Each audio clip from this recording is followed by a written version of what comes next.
Avant de commencer cette vidéo, n'oubliez pas de vous abonner et de la partager. Pour s'abonner, il suffit de cliquer sur la cloche de notification ou le lien d'abonnement juste en dessous. Si vous avez donc des questions à poser, soyez donc libre de les poser dans l'espace commentaire. Bienvenue dans cette nouvelle vidéo.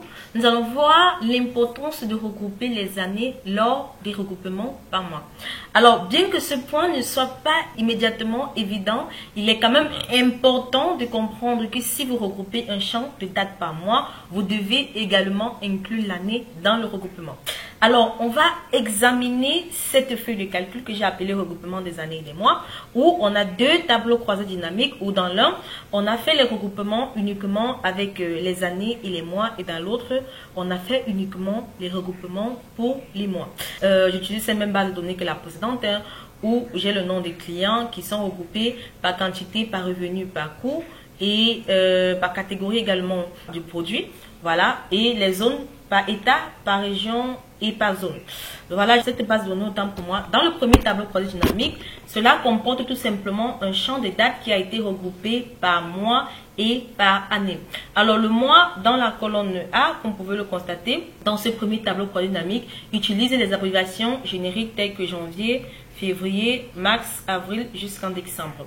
Et les ventes pour janvier 2010 sont de 1 990 243,3 $, tandis que les ventes de janvier 2011, quant à elles, sont de 2 millions, autant pour moi, 222 695,95 $. Là, ici, on a une différenciation entre les ventes de chaque mois par rapport à chaque année. C'est la raison pour laquelle il est donc important de toujours formater les données ou encore de regrouper les données ici par mois et par année. Alors, par contre, si vous choisissez de regrouper les champs de date uniquement par mois, Excel continue de rapporter le champ de date en utilisant les abréviations génériques telles que janvier jusqu'en décembre. C'est le cas pour ce tableau croisé dynamique.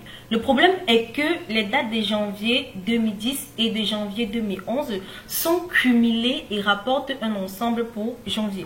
Donc ici, on n'a pas les détails pour savoir par rapport aux différentes années, pour savoir si c'est de janvier 2010 ou janvier 2011. On a donc le cumulatif des deux qui sont tout simplement rapportés dans une seule cellule. Donc avoir un rapport qui totalise janvier 2010 et janvier 2011 ne peut être utile que si vous effectuez une analyse de saisonnalité.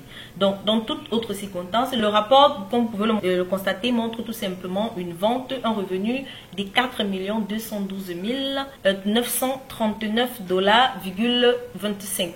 Donc de vente pour janvier qui est trop ambigu et risque d'être mal interprété. Donc c'est la raison pour laquelle il est généralement important de masquer ou encore de regrouper les données sous forme de mois et d'années pour que la compréhension ou encore l'analyse soit plus fluide.